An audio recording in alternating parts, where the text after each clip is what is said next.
इतने में ही सखी गई और भीतर से किशोरी जी को लेकर के आई। मनसुखा कह रहा हूँ मेरो लाला मेरी बात माने, अब मैं कह रहा हूँ चल लाला देख मेरे संग नंदगाम जा रहा है। इतने में ही सखी सब किशोरी जी को लेकर के आई। ठाकुर जी जा तो रहे थे मनसुखा के संग, लेकिन जैसी किशोरी जी आती दिखी ठाकुर जी तो वहीं स्तब्ध रह गए। मनसुखा खींच तो ही जा रहा हो, ठाकुर जी हिल नहीं रहे, वहां से सामने देख रहे। लाला कहा वे कौन को देख रहे हो? ठाकुर जी तो दूर से ही बलैया लेने लगे, तरण तोड़न लगे किशोरी जी को देख करके। किशोरी जी को देख करके ठाकुर जी तो मुस्कुराने लगे और वहीं स्तब्ध रह गए। किशोरी जी देख के ठाकुर जी रुक गए। सब सखियां बोली हाँ मनसुखा ले जा लाला नंदगाम ले जा, चल रे लाला चल मेरे संग। ठाकुर जी बोले तू चलो जा, मैं तो ना जा रहा, मैं तो यहीं रहूंगा, श्री जी के सन्मुख ही विराजूंगा मैं। मनसुखा बोलो लाला आज तेने मेरी 2 बार नाक कटवाई है, एक तो तेने पूर्णमासी के सामने कटवाई, दूसरी अब सखीन के सामने कटवाई थी। बोले तेरी तो नाक कटेगी, मैं संग चलोगे मेरो तो संबंधी कट जाएगा, तेरो ब्याह ना है, तू तो चाहे कि मेरो नहीं हो, मैं तो करके आऊंगा ब्याह, तू चलो जा। और वहीं किशोरी जी जैसे ही आई हैं, आहा सेज पर ले जाकर के किशोरी जी को बिठाया, सुंदर सिंहासन पर किशोरी जी बैठी हैं। और तभी ठाकुर जी बगल में आकर के बैठे। जैसे ही ठाकुर जी आकर के बैठे, सब बरसाने की सखियां गोपियां कीर्ति मैया सब नजर उतारने लगी, आरती करने लगी। आहा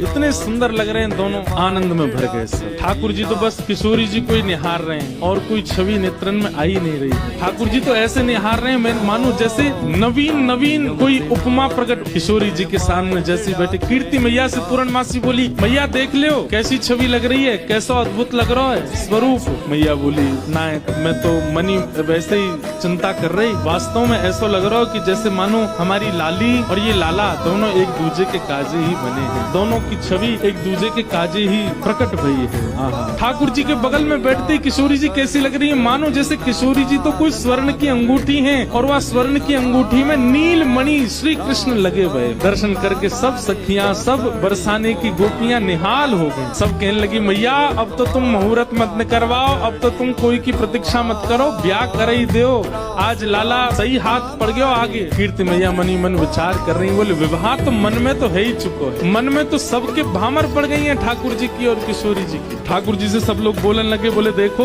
रूप में सुंदर है वे ते काम नहीं बनेगो, हमारी श्री जी के समान गुण है कि नहीं तुम्हारे अंदर। मनसुखा बोलो देख लो जो कहोगे हमारो लाला करके दिखाई देगो, सब करबे में निपुण है हमारो लाला। मनसुखा कहने लगा लाला बंशी बजाए के दिखा दे इन लोगों